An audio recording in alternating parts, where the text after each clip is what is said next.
ইমাম হুসাইনকে তারা চারদিক থেকে তীর মারা শুরু করলেন। তবে মজার বিষয় হইল ইমাম হুসাইনের শরীর মুবারকের মধ্যে একটা তীরও লাগে না। বলে ইমাম হুসাইন ওনার আব্বা জানের তরবারি নিয়া কারবালার ময়দানের মধ্যে যখন যুদ্ধ করার জন্য গেছে, লক্ষ্য করে দেখে সারিয়ে সারিয়ে জিদের দলেরা দাঁড়িয়ে আছে। ইমাম হুসাইনকে মারার জন্য এজিদের চেহারাগুলা কালো কালো দেখা যায়, সুন্দর দেখা যায় না। তাদের দলের সামনে ছোট একটা বাচ্চা দাঁড়িয়ে আছে, বয়সটা 7 থেকে 8 বছর হবে। এমন টাইমে ইমাম হুসাইনকে ওই ছোট বাচ্চা প্রশ্ন করে, ও ইমাম হুসাইন আপনি যুদ্ধ করবেন? বলে হ্যাঁ।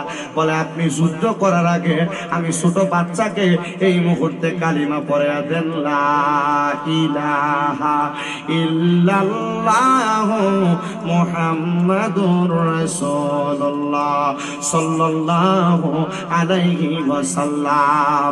হযরত ইমাম হুসাইন বলে, কি রে তুমি ইসলাম গ্রহণ করলা কেন?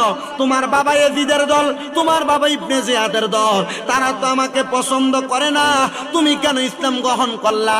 উনি ডাক দিয়ে বলে, ইসলাম গ্রহণ করার কারণ হইল আমি জানি আপনি নবীর বংশ, আপনাকে যে ভালোবেসে ইসলাম গ্রহণ করবে আমার আল্লাহ তাআলা তাদেরকে জান্নাত প্রদান করবে, এই জন্য আমি ইসলাম গ্রহণ করলাম।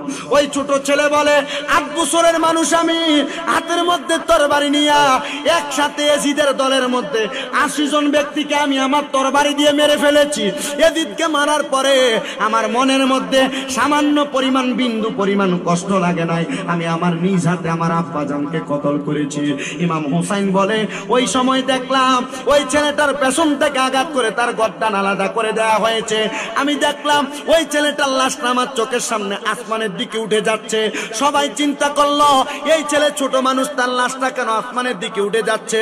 কিতাব প্রমাণ করতেছে এই লাশটা আসমানের দিকে দুনিয়ার কোনো মানুষ উঠায় নাই, জান্নাতের হুরেরা এই লাশটাকে আসমানের দিকে নিয়ে গেছে। জোরে বলেন সুবহানাল্লাহ। বন্ধু আমার মনে রাখবেন, আপনিও যদি ইমাম হাসানকে ইমাম হুসাইনকে সুয়াদে কারবালাকে মোহাব্বত করে দুনিয়ার জমিনে 5 ওয়াক্ত নামাজ পড়তে পারেন, ইন্তেকালের পরে আপনার রূহটা রহমতের ফেরেশতারা জান্নাতের মধ্যে নিয়ে যাবে। বলে হুজুর আমরা তো হাসান হুসাইনের কথা মুখে মুখে বলি, নামাজের সময় নাই, হাসান হুসাইনের কথা মুখে মুখে বলি, ইবাদতের সময় নাই। শোনো, হযরত ইমাম হাসান রাদিয়াল্লাহু তাআলা আনহুর ছোট ভাই হযরত ইমাম হুসাইন যখন কারবালার ময়দানের মধ্যে শাহাদাত বরণ করবে, উনি ওনার দুলদুল ঘোড়ার পিঠে বসে তরবারি চালাচ্ছে, আর ইয়াজিদের দলেরা ওনার ঘোড়ার পা মুবারক ঘোড়া তীর মেরে ঘোড়াটাকে পঙ্গু করে ইমাম হুসাইনকে তারা চারদিক থেকে তীর মারা শুরু করলেন। তবে মজার বিষয় হইল ইমাম হুসাইনের শরীর মুবারকের মধ্যে একটা তীরও লাগে না। বলে হুসাইন তোমার শরীর মুবারকের মধ্যে কেন তীর লাগে না? হযরত ইমাম হুসাইন বলে, কারণ এই শরীর মুবারকের প্রত্যেকটা জায়গার মধ্যে আল্লাহর হাবিব সকাল সন্ধ্যা চুমু খাইছেন বিদায় আমার শরীরের মধ্যে তীরে আঘাত করতে পারে না। জবান খুলে বলেন সুবহানাল্লাহ। হযরত ইমাম হুসাইন বলে, তারা যখন আমার তীর দ্বারা আঘাত করতে পারে না, পিছন থেকে আইসা তারা আমাকে আক্রমণ করে, আমাকে তারা উপর করে শোয়া ফেলছে আমার গলার মধ্যে, তারা ছুরি চালায়, গলা কাটে না। বলে কেন গলা কাটে না? কারণ কেমনে গলা কাটবে? ওই যে প্রথম বলেছিলাম রহমতের নবী ইমাম হুসাইনের গলা মুবারকের মধ্যে চুম্বন করেছে, মা ফাতেমাকে নবীজি উত্তর দিয়েছে, আমি নবী এই জন্য ইমাম হুসাইনের গলা মুবারকের মধ্যে চুম্বন করতেছি যেন ইমাম হুসাইনের গলা মুবারকের মধ্যে তরবারি চালাইলে ইমাম হুসাইন কষ্ট না পায়। এরে আমার টেকনাফের বাবারা, এ শাহপুরীর দ্বীপের বাবারা, ক্যাম্পারার বাবারা, আমি জানি না আপনাদেরকে কারবালার বয়ানটা আপনাদের কানের মধ্যে, আপনাদের ব্রেনের মধ্যে আমি সেটআপ করতে পেরেছি কিনা। শুনেন, ইমাম হুসাইন রাদিয়াল্লাহু তাআলা আনহুকে কারবালার ময়দানে তরবারি চালানোর সময় ইমাম হুসাইন একটা মাত্র উত্তর দিয়েছে, এর ইয়াজিদের দলেরা আমার গলা মোবারকে ছুরি চালানোর আগে আমাকে সামান্য পরিমাণ সময় দাও, আমি কারবালার ময়দানের মধ্যে 2 রাকাত নামাজ আদায় করব। চিন্তা করেন, কারবালার ময়দানের মধ্যে মৃত্যু সজ্জার মধ্যে থাইকা শাহাদাতের পেয়ালা পান করবে, তখনও উনি নামাজ আদায় করার কথা বলে। এই নামাজকে তিনি কত ভালোবাসতেন। আল্লাহর হাবিব বলে, শোনো ইমাম হাসান হুসাইন রাদিয়াল্লাহু তাআলা আনহু কেন এই ভালোবাসা দেখাইছে? কারণ ইমাম হুসাইনের এই ভালোবাসার কারণে কিয়ামত পর্যন্ত হুসাইনি মুসলমানরা ইমাম হুসাইনকে মুহাব্বত করে আমার আল্লাহকে যখন সেজদা দিবে, আমার আল্লাহ তাআলা হুসাইন রাদিয়াল্লাহু তাআলা আনহুর মুহাব্বতে ওই হুসাইন হুসাইনি মুসলমানদের জীবনের গুনাহ মাফ করে আল্লাহ তাআলা তাদেরকে জান্নাত প্রদান করবে। বলেন সুবহানাল্লাহ। বলে হুজুর কেন? কারণ হাদিস শরীফ প্রমাণ করে, বুখারী শরীফের প্রথম খণ্ডের মধ্যে 532 নম্বর পৃষ্ঠার মধ্যে, মুসলিম শরীফের মধ্যে হাদিস বর্ণনা, আল্লাহর হাবিব সাল্লাল্লাহু আলাইহি সাল্লাম বলতেছে যে আনা হারবুন লিমান হারাবাহুম আনা সিলমুন লিমান সালামাহুম।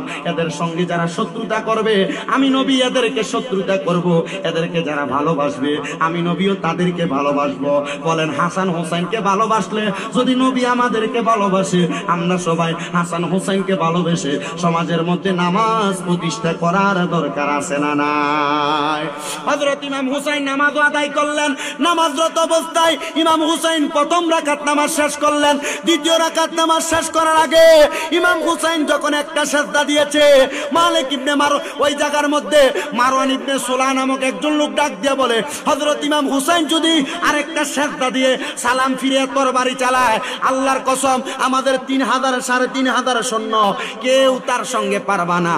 কারণ মুসলমানের একমাত্র হাতিয়ার হইল সালাত। মুসলমান যখন নামাজ আদায় করে তার সকল বিপদ চলে যায়। মুসলমান যখন সালাত আদায় করে তার রোগবালা মুসিবত চলে যায়। মুসলমান যখন সালাত আদায় করে আল্লাহু আকবার বলে আল্লাহ তাআলার কাছে যখন মুসলমান তাকবীর প্রদান করে, আমার আল্লাহ তাআলা মুসলমানের তাকবীরের কারণে মুসলমানকে সব জায়গা থেকে হেফাজত করে। ও মুসলমান বিপদে পড়ে গেছেন, টেনশনে পড়ে গেছেন, অসুস্থ হয়ে গেছেন, নামাজের মুসল্লাটা বিছায়া ওযু বানায়া 2 রাকাত নামাজে দাঁড়ায়া যাইবেন। দেখবেন দুনিয়ার মানুষ সহযোগিতা করলে আপনি যত তাড়াতাড়ি কাজটা সারতে পারবেন।